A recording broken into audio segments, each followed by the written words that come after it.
చూడండి ఫ్రెష్గా తోటకూర, మన ఎర్ర తోటకూర అండి, మామూలు తోటకూర కాదు. రక్తం బాగా పడుతుంది. మన తోటలో పండించుకొని ఇప్పుడు పప్పులోకి కావాలా, ఇప్పుడే కోసి ఇప్పుడే వండుకుంటున్నాం. చూడండి ఎంత బాగుందో.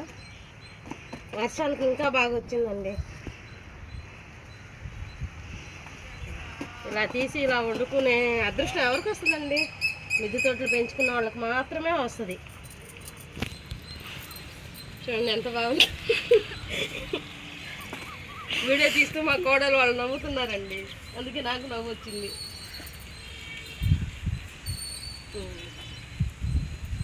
అలా తీసి ఇలా వండుకుంటే ఎంత బాగుంటుందండి. మంచి ఆరోగ్యం కూడా.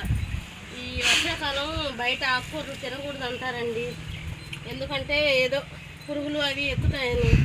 మనకు చూడండి ఎంత ఫ్రెష్గా ఉందో మన ఇంట్లో తోటకూర. అందుకే ప్రతి ఒక్కళ్ళు మొక్కలు పెంచాలండి. జస్ట్ మనకు అయినంత 4 మొక్కలు పెంచుకున్నా మనకు కావాల్సినవి చాలండి.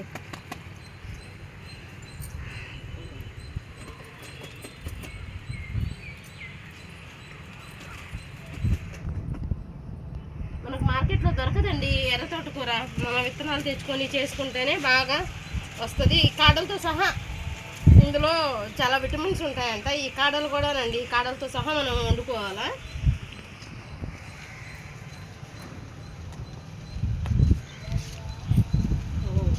పొడవు ఉన్నవన్నీ తీసాను, ఇంక పొట్టుకున్నాయి, మళ్ళీ ఇంకోసారికి వస్తాయండి.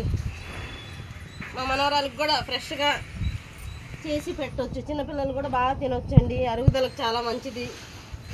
ఏ తోటకూర అయినా అరుగుదలకి ఆకుకూరలు చాలా మంచివండి. చిన్నపిల్లలకు కూడా బాగా వండి పెడితే హెల్త్కి చాలా మంచిదండి.